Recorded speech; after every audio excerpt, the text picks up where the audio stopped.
Assalamualaikum warahmatullahi wabarakatuh. Alhamdulillah, alhamdulillahilladzi awjaba al-hajja wal umrata ila baitillahil haram. Wassalatu wassalamu ala sayyidil anam sayyidina Muhammadin wa ala alihi wa ashabihi ajma'in, amma ba'du.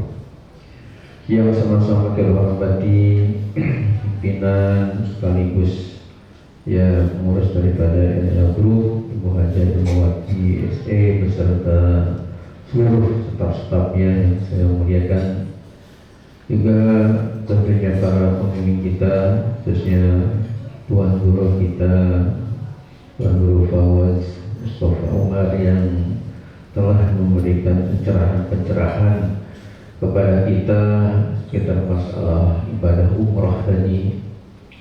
Juga insyaallah pembimbing kita Bapak Ustaz Rahmat Tahir Nasution yang alhamdulillah bisa hadir di hadapan kita semua, juga ahli qari kita Ustaz Abdul Ghani Hafizahullah, dan seluruh tentunya para peserta dan calon-calon tamu Allah, tamu Rasulullah yang insyaallah besok kita akan berangkat ke tanah suci atau ke Dubai. Mudah-mudahan kita semua oleh Allah Subhanahu wa taala diberikan kesehatan, diberikan kelancaran, dan diberikan kesuksesan. Amin ya Allah ya Rabbal. Sukses khususnya dalam ibadah umrah kita menjadi umrah mabrurah makbulah. Amin ya Rabbal alamin. Hadirin hadirat yang dimuliakan oleh Allah Subhanahu wa taala, tadi kita sudah banyak memberikan atau mendapatkan penjelasan-penjelasan dari Tuan Guru kita yang sangat bagus dan tentunya bisa dipahami. Saya mungkin di sini hanya menambahkan khususnya kaitan dengan bagaimana dalam umrah ini supaya sempurna. Kenapa? Karena di dalam Al-Quran surah Al-Baqarah ayat 196 Allah Ta'ala berfirman, wa atimmul hajja wal umrata lillah, yang artinya dan sempurnakanlah oleh kalian semua ibadah haji dan umrah lillah, semata-mata karena Allah Subhanahu wa ta'ala.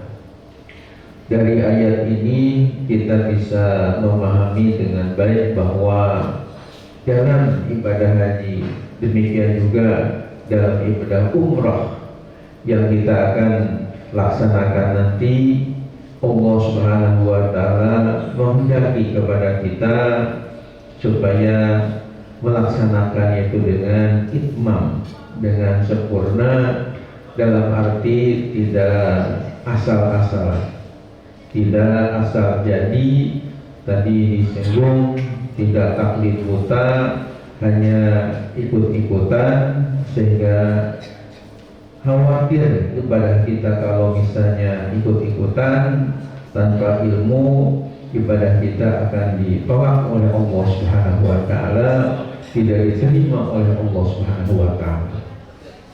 Ulama mengatakan dalam Nathul Zubat, wa kullu man bi ghairi ilmin ya'malu a'maluhu mardudatun la tuqbal. Setiap orang yang beramal ibadah, termasuk ibadah umrah, tanpa didasari dengan ilmunya, maka amal ibadahnya itu mardudah, akan ditolak oleh Allah Subhanahu wa ta'ala, la tuqbalu, tidak akan diterima. Ini tentunya yang kita khawatir, kalau amal ibadah kita sia-sia, tidak diterima oleh Allah Subhanahu wa ta'ala.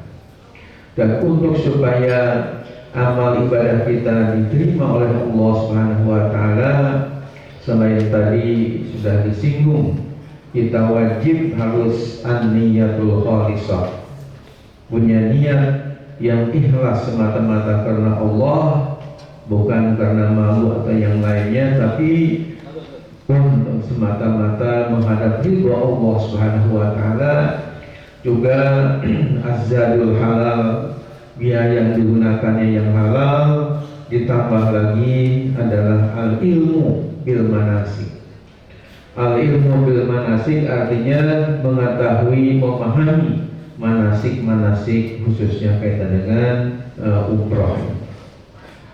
Hadirin hadirat yang dimuliakan oleh Allah Subhanahu wa taala, mengenai manasik umrah tadi yang pokok-pokoknya sudah dibahas.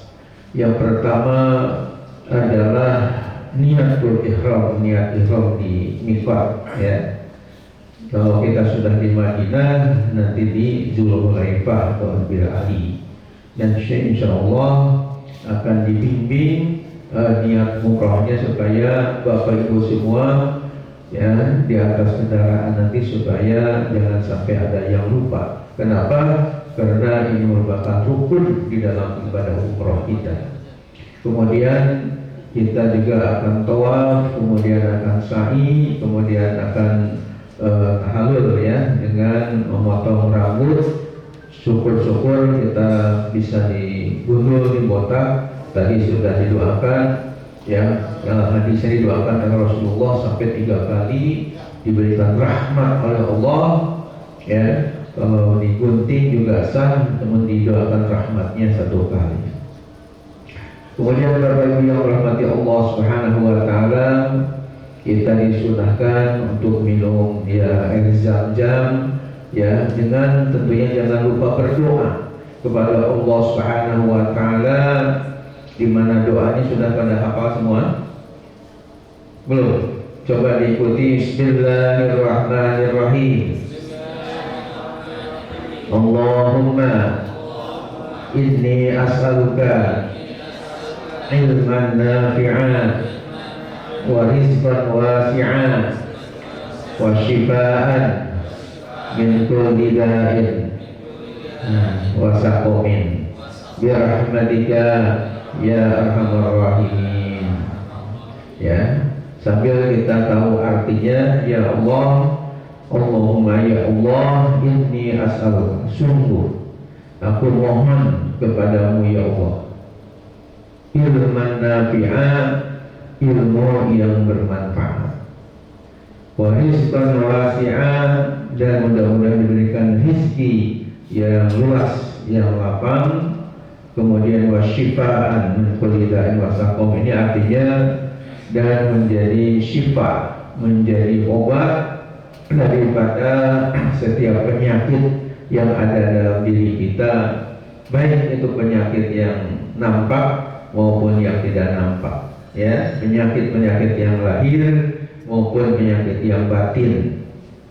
Penyakit yang nampak misalnya ya, penyakit yang bisa dilihat dalam kulit kita, atau yang tidak nampak, penyakit takabur ya, ria atau ujub dan yang lain-lainnya. Mudah-mudahan oleh Allah Subhanahu wa taala disembuhkan, dihilangkan segala penyakit lahir maupun batin kita.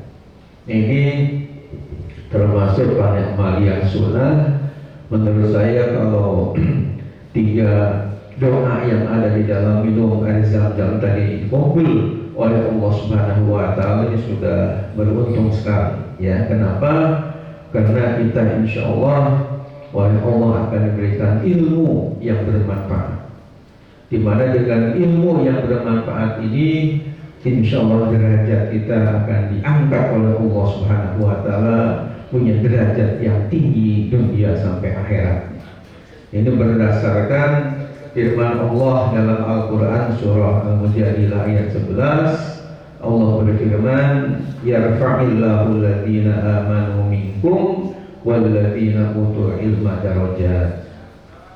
Artinya Allah, saya akan meninggikan iman ya, orang-orang yang beriman di antara kalian dan orang-orang yang berilmu pengetahuan, darajat, beberapa tingkatan.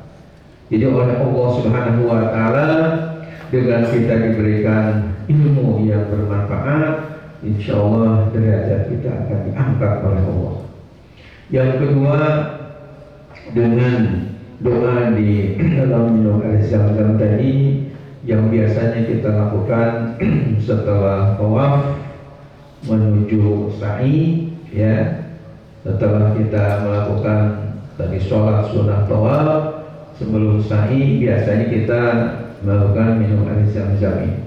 Yang kedua, dalam doa tadi kita mohon kepada Allah Subhanahu wa taala supaya diberikan rezeki yang halal, yang banyak, yang luas untuk kita bisa memberi kepada orang lain, kaum duafa, anak-anak yatim dan yang lainnya, sehingga kita derajat kita juga lebih tinggi, ya. Karena Rasulullah SAW dalam hadisnya yang sahih dari Imam Bukhari telah bersabda, al-yadul ulya khairun minal yadi sufla.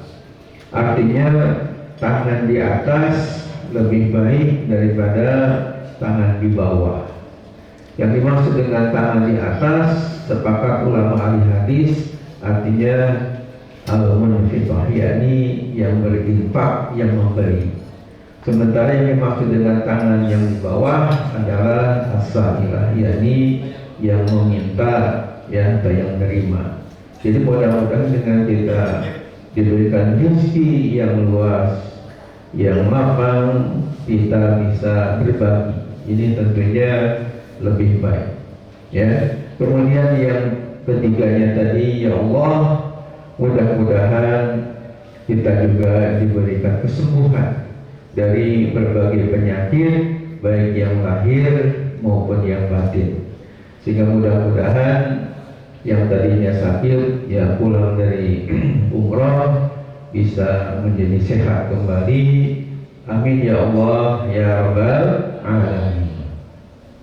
Hadirin hadirat yang dimuliakan oleh Allah Subhanahu wa taala, ketika tawaf kita harus punya wudu, tapi ketika sa'i hanya disunahkan punya wudu. Dalam arti ketika kita sa'i setelah tawaf, katakanlah wudu kita batal, ya, tidak mesti harus wudu lagi, ya. Memang afdolnya kita punya wudu, tapi walaupun tidak punya wudu, tetap sa'i kita di padang sah, karena di dalam sa'i tidak diwajibkan untuk punya wudu. Bapak dan Ibu yang dirahmati oleh Allah Subhanahu wa taala, kemudian hal-hal yang mungkin perlu juga disampaikan dalam kesempatan ini, di mana tadi disinggung bahwa saya sejak tahun 2002 sampai sekarang 2025 diberi amanah selain pembimbing juga sebagai mufti manasik, pemberi fatwa hukum-hukum di NA Group ini. Banyak tentunya pertanyaan-pertanyaan yang kami tampung, ya, di antara jamaah haji atau jamaah umroh. Misalnya ketika kita di tanah suci nanti, baik di Masjidil Haram atau di Masjid Nabawi, ya, kita hampir setiap waktu itu ada sholat jenazah. Sholat apa namanya? Sholat jenazah. Baik itu habis sholat zuhur, habis asar, maghrib, isya, subuh, itu ada seruan untuk kita sholat jenazah. Cuman seruan di tanah suci sana, baik di Masjidil Haram atau Masjid Nabawi, tidak seperti di kita Indonesia, ya. Kalau di Indonesia mungkin Bapak Ibu mendengarnya ketika ada yang meninggal, ya, innalillahi wa inna ilaihi raji'un, ya, setelah berpulang ke rahmatullah dengan tenang, bapak ini bin ini atau ibu ini binti ini. Kita di Indonesia seperti itu.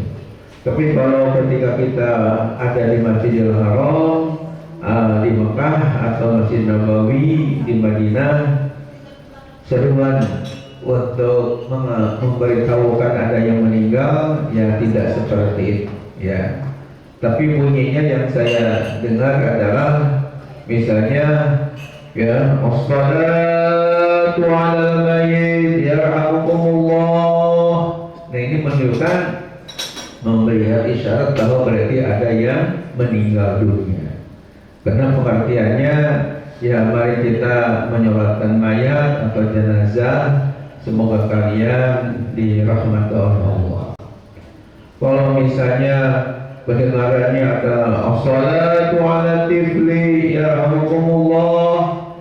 Nah, ini ada tifli di sini. Tifli itu artinya anak kecil, ya. Berarti yang meninggalnya masih anak-anak, ya.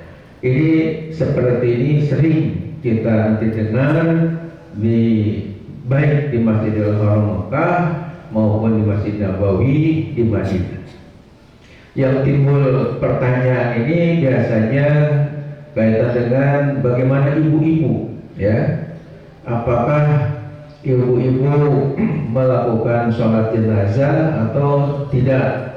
Bapak dan Ibu yang dirahmati Allah Subhanahu wa taala, ulama memberikan penjelasan bahwa ibu-ibu juga tetap disyariatkan untuk mensolatkan jenazah, ya, dan pahalanya mensolatkan jenazah baik di Masjidil Haram maupun di Masjid Nabawi, bahkan di Indonesia juga ini pahalanya besar sekali. Sehingga ada hadis Nabi yang menyatakan man syahidal jenazah, ya, barang siapa yang menyaksikan jenazah ikut mensolatkan jenazah falahu qirat, maka pahalanya mendapatkan 1 qirat. Ketika ditanya Muhammad qirat ya Rasulullah, apa yang dimaksud dengan 1 qirat di sini wahai Rasul?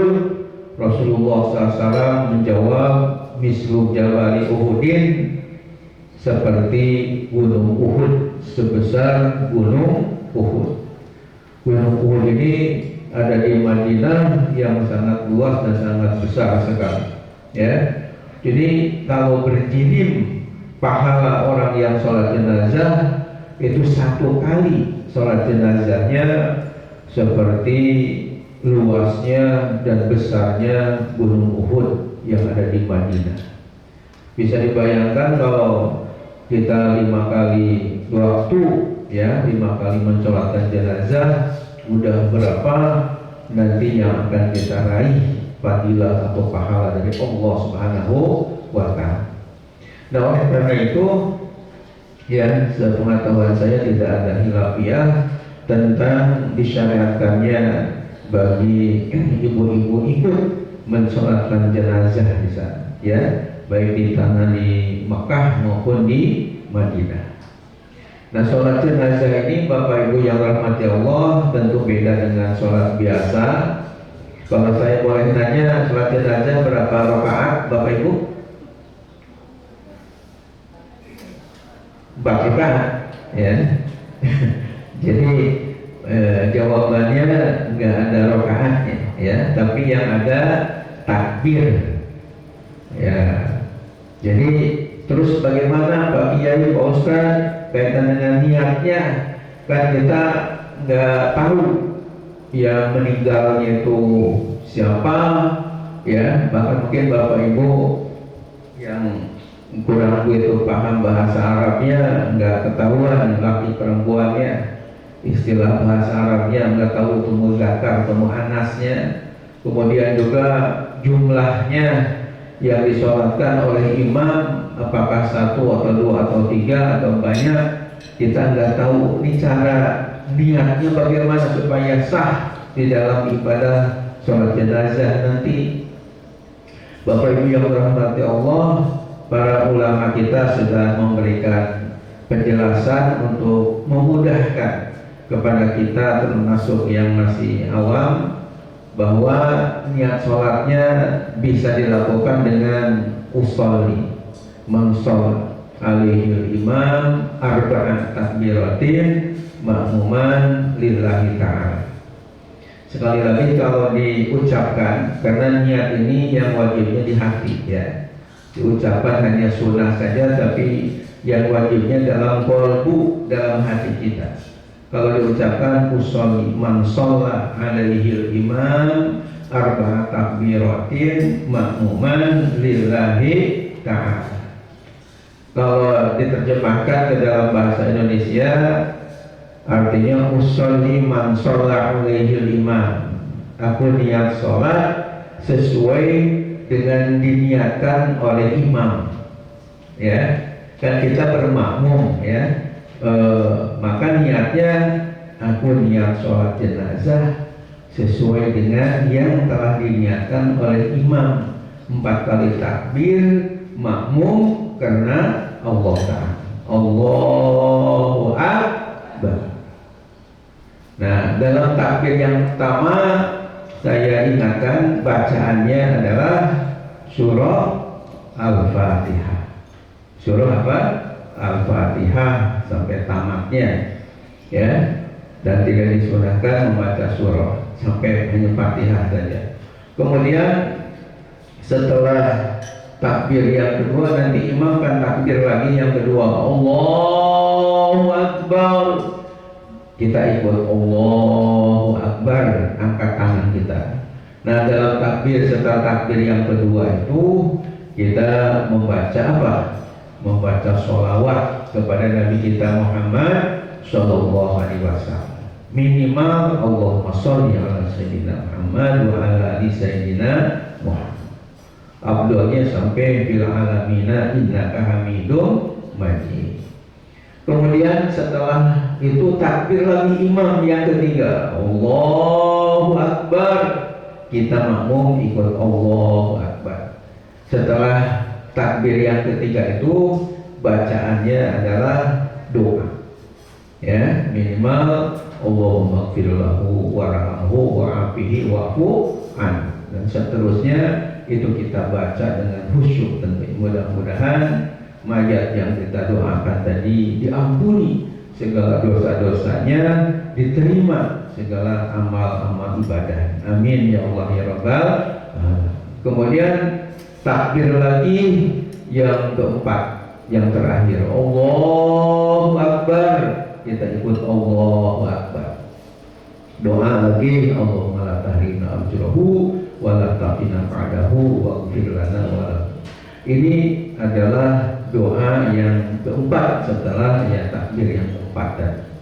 Bapak Ibu yang dirahmati Allah, perlu mungkin saya tambahkan dalam masalah salam setelah sholat jenazah ini ada perbedaan antara kita di Indonesia yang mayoritas mazhab Syafi'i, yang termasuk saya, Pak Kepawaz juga sama mazhab Syafi'i ya. Sementara di Mekah Madinah itu mazhabnya mazhab Hambali. Mazhab resmi yaitu mazhab Hambali atau Ahmad bin Hambal. Padahal Ahmad bin Hambal sendiri murid kesayangan dari Imam Syafi'i ya. Tapi ada beberapa pendapat yang berbeda dengan mazhab Syafi'i. Di antara perbedaannya jangan kaget nanti di dalam salam sholat jenazah.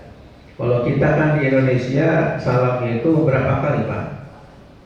2 kali. Ya, Assalamualaikum warahmatullahi.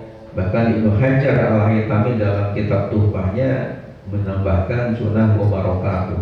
Assalamualaikum warahmatullahi wabarakatuh. Assalamualaikum warahmatullahi wabarakatuh. Tapi nanti di Masjidil Haram atau Masjid Nabawi jangan kaget, jangan heran, itu salamnya itu hanya sekali ke kanan ya. Assalamualaikum warahmatullahi. Habis itu selesai ya, tidak ada tambahan salam lagi. Jangan kaget karena setelah saya teliti, khususnya di dalam kitab hadis namanya Al-Mustadrak ala Sahihain karya Imam Abu Al-Hakim, Abu Abdillah ya, Imam Al-Hakim. Di situ An-Naisaburi dijelaskan bahwa ada 2 riwayat. Ada riwayat yang menyatakan salamnya dulu Rasulullah 2 kali, ada yang mengatakan hanya taslimah wahidah, hanya 1 kali salam. Sehingga oleh karena itu Imam Syafi'i memakai dalil yang 2 kali salam, sementara Imam Hambali memakai yang hanya 1 kali salam.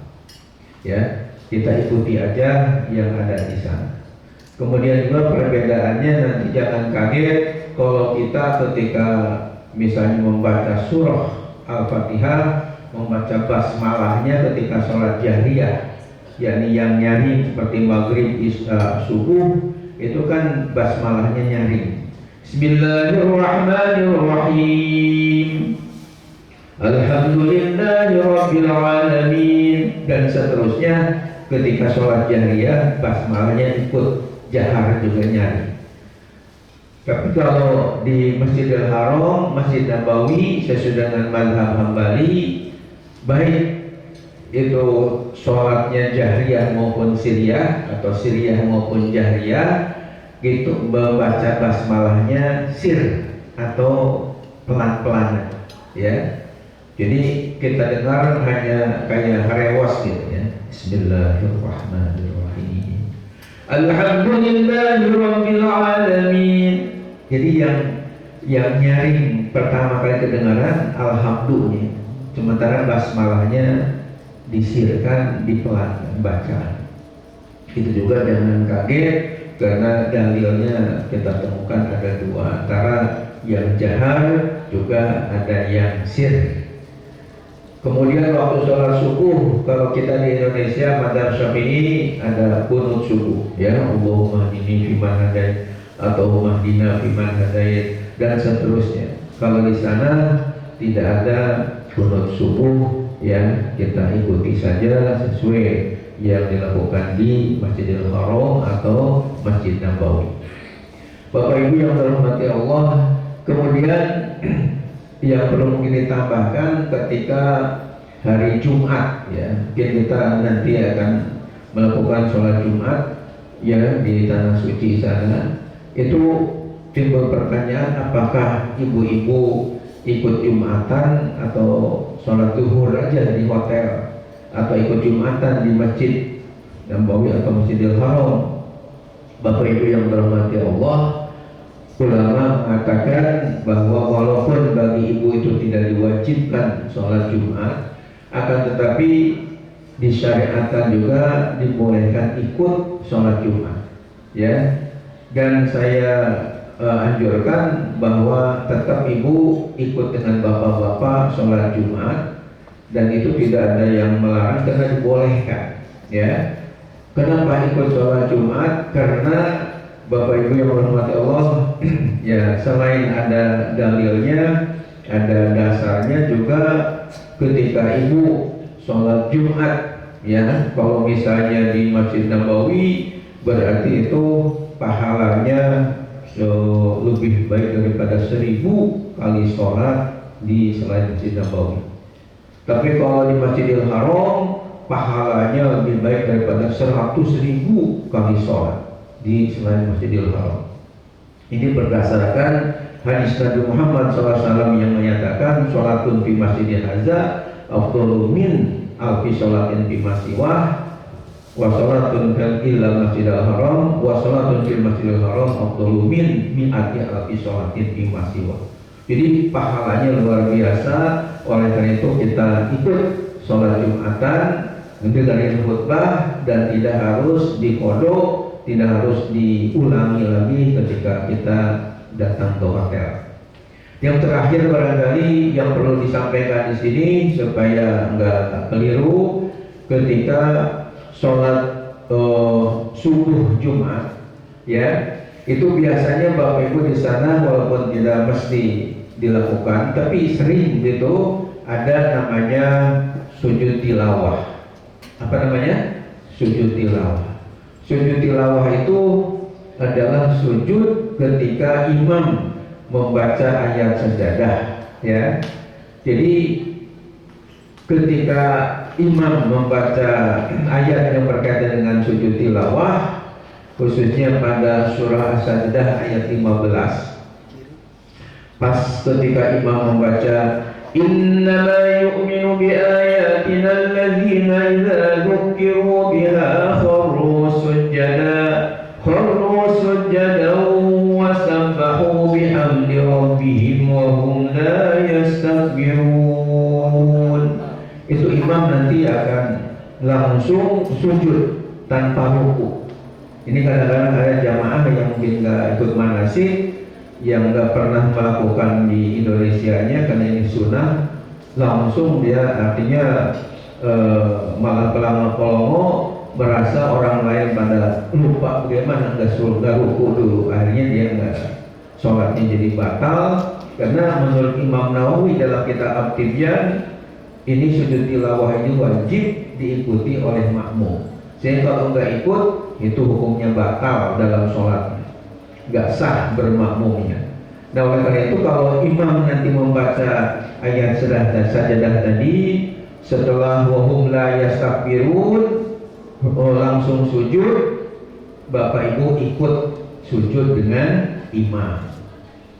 Sujudnya kalau bisa ada bacaan khusus ya, sajadah wajhi alladzi khalaqahu wa sawwarahu wa syaqqa sam'ahu wa basarahu bi hawli wa quwwatihi fatabarakallahu ahsanul khaliqin 1 sampai 3 kali. Pokoknya nunggu imam. Kalau imam sudah Allahu Akbar berdiri lagi, kita walaupun baru 1 kali bacaannya tetap berdiri ikut dengan imam. Imam nanti akan melanjutkan ayat berikutnya dari surah As-Sajdah ya. Tatajafa junubuhum 'anil madaji yad'una rabbahum dan seterusnya. Bapak Ibu yang rahmati Allah Subhanahu wa taala, ya, untuk mengetahui ini nanti imamnya ada sujud tilawah atau tidak.